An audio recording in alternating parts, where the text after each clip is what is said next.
Have you ever opened your microwave and been hit by that lingering, strong smell of food that seems impossible to get rid of?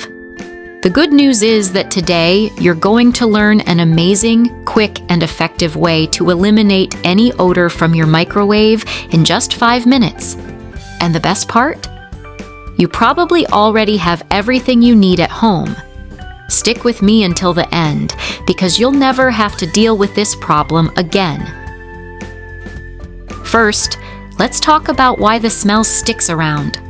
When we heat food in the microwave, particles and moisture from the food spread throughout the appliance.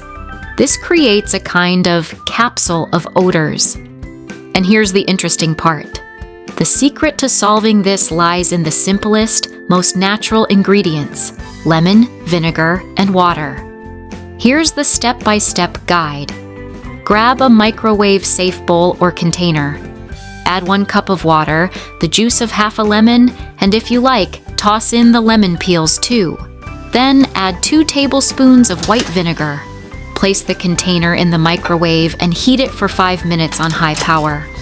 While it's heating, the steam acts as a natural cleaning agent, penetrating the surfaces and neutralizing even the most stubborn odors. When the cycle is over, don't open the door right away. Let the container sit inside for another 2 minutes. This will enhance the steam's effect. After that, carefully remove the container. It will be hot. Use a cloth or soft sponge to wipe down the microwave's interior walls. You'll notice how easily the grime comes off, leaving your microwave clean and smelling fresh. See how simple that was? And the best part is that this solution not only removes odors, but also helps disinfect your microwave. If you found this tip helpful, share it with your friends and family. Everyone deserves a clean, odor-free microwave. Thanks for watching, and see you in the next video.